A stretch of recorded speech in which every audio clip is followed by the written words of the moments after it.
이번 보궐선거 참패 결과를 놓고 대통령실 책임론까지 나오며 대통령실의 고심도 깊어지고 있습니다. 바로 대통령실에 나가 있는 배양진 기자 연결합니다. 자, 배 기자, 여당 내부에서 구체적으로 어떤 이야기들이 나오고 있습니까? 네, 일단 당초 여당은 이번 보궐선거에 후보자를 내지 않을 계획이었습니다. 그런데 윤 대통령이 김태호 전 구청장을 사면 복권하면서 사실상 대통령실이 공천을 내정한 것 아니냐는 해석이 나왔습니다. 결국 당선 무효형으로 보궐선거의 원인을 제공했던 당사자를 다시 공천하면서 선거의 정당성과 명분 싸움에서부터 밀린 것 아니냐는 비판이 여권 내에서도 나왔습니다. 한 여당 의원은 JTBC에 용산이 시작하고 용산이 주도한 선거라면서 지도부로서 할 수 있는 게 없었다고 말했습니다. 다른 여당 중진 의원은 대통령부터 바뀌어야 한다는 게 가장 중요하다고 지적하기도 했습니다. 네, 당내에서 이런 이야기가 나오는 거에 대해서 대통령실은 어떤 반응을 보이고 있죠? 일단 공식 입장은 정부는 어떠한 선거 결과든지 엄중하게 받아들여야 한다고 했습니다. 다만 용산 책임론에 대해선 선을 긋고 있습니다. 상대적으로 험지에서 치러진 지방자치선거에서 대통령 책임론을 묻거나 쇄신론을 펼치는 건 과도하다는 겁니다. 야당에선 한덕수 총리 해임 등 국정 기조를 바꾸라는 압박이 이어지고 있지만 대통령실이 이를 받아들일 가능성은 높지 않습니다. 네, 그렇지만 그 여당 참패에 대한 정치적 부담을 피할 수는 없다고 판단해서 그 김해 후보자 임명을 접은 걸로 봐야겠죠? 그렇습니다. 이번 선거를 앞두고 김행 후보자의 각종 의혹과 청문회 퇴장 논란 등이 선거에 부담을 줄 수 있다는 비판이 여권 내부에서뿐 아니라 대통령실 안에서도 있었습니다. 선거 직전인 지난 10일 지금 결단을 내려야 한다는 참모진의 보고가 올라가기도 했고 여당 내에선 자진 사퇴론이 불거지기도 했습니다. 결국 선거 참패 결과가 나오고 여당 지도부에서 총선 민심이 우려된다는 뜻을 직접 대통령실에 전달하면서 윤 대통령도 결국 임명을 하지 않는 쪽으로 결단한 걸로 보입니다. 네, 알겠습니다. 여기까지 듣겠습니다. 배양진 기자였습니다. 네, 이런 위기감 속에 당장 국민의힘 안에선 내년 총선 김기현 대표 체제로는 안 된다는 목소리가 나왔는데 김 대표는 일단 선을 그었습니다. 승리한 민주당은 몸을 낮추며 이재명 대표를 중심으로 통합을 다졌습니다. 오늘 두 당의 표정은 류정화 기자가 보도합니다. 국민의힘은 17%포인트라는 예상 밖의 큰 격차에 술렁였습니다.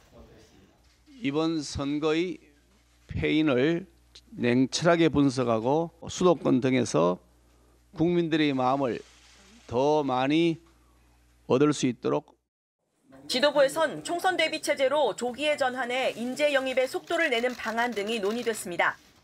하지만 그걸론 부족하다는 목소리도 나왔습니다. 지도부와 별개의 혁신위 구성 주장부터 보수 정치 전체가 낭떠러지에 섰다, 파괴적 반전이 필요하다는 말까지 현직 의원들의 입에서 나왔습니다. 김기현 대표는 지도부 퇴진에 선을 긋고 당 쇄신 기구를 조속히 발족하겠다고 했는데 내일 최고위와 일요일 의원총회를 잇따라 열고 의견을 수렴할 계획입니다. 선거에 승리한 민주당은 이재명 대표 체제가 더욱 공고화됐습니다. 정권 심판 여론을 확인했다며 공세의 고삐를 줬습니다. 윤석열 정권의 폭주에 대한 국민의 준엄한 심판이자 총리의 해임, 법무부 장관의 파면, 부적격 인사에 대한 철회부터 친 이재명계에선 체포동의안 가결파 징계에 신중해야 한다며 당내 통합에 무게를 싣는 목소리가 나왔는데 이 대표는 복귀 직후 최고위를 정비하고 총선 대비에 나설 것으로 보입니다. JTBC 유정호입니다. 지금부터는 이번 강서구청장 보궐선거에서 국민의힘이 얼마나 어떻게 패한 건지 분석해 보겠습니다.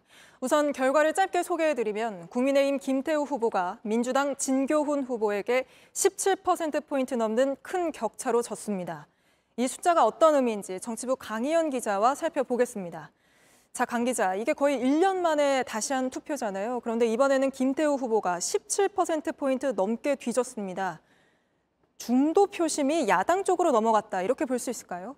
네, 이번 강서구청장 보궐선거 최종 투표율은 지난해 6일 지방선거와 불과 3%포인트 차이로 비슷합니다. 투표한 유권자 수는 비슷한데요. 김태우 후보는 지난 선거에 비해서 약 3만 6천여 표를 덜 얻었습니다.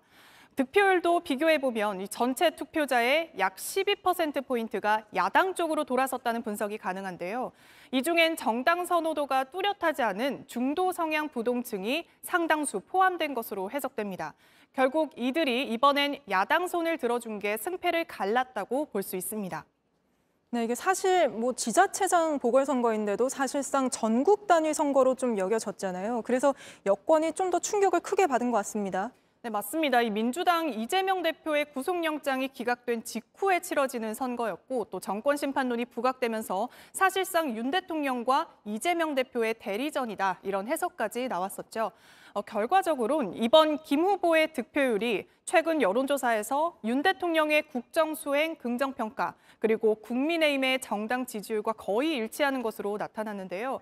이 역시 중도층을 흡수하지 못한 채 전통 여당 지지층의 표심만 결집된 결과로 해석될 수 있는 대목입니다. 네, 이번 보궐선거 결과를 통해서 보면 내년 총선 수도권 민심, 여권에게는 위기다 이렇게 볼 수 있을까요? 그렇습니다. 2020년 이 총선 당시에 국민의힘 전신인 미래통합당 후보가 강서 가불병에서 모두 졌는데요. 당시 패배했던 새 후보의 평균 득표율이 약 39%로 이번에 참패한 김태우 후보의 득표율과도 맞먹습니다. 일각에선 강서구가 민주당 강세 지역이라는 평가도 있지만요. 이 김성태 전 국민의힘 의원의 경우엔 강서을에서 내리 3선을 하기도 했고요. 오세훈 서울시장도 지방선거에서 강서구에서만 56%의 득표율로 민주당 후보를 앞질렀습니다. 대선에서도 윤 대통령이 이 대표와 불과 2.2%포인트 차이로 패했을 만큼 초박빙 지역이었고요. 결국 이 대선과 지방선거에서 박빙이었거나 또 여당 손을 들어줬던 수도권 민심이 지난 총선 참패 당시로 회귀했다는 분석이 나오면서 이 여권의 위기감이 커지고 있는 상황입니다. 네, 알겠습니다. 강희연 기자와 짚어봤습니다.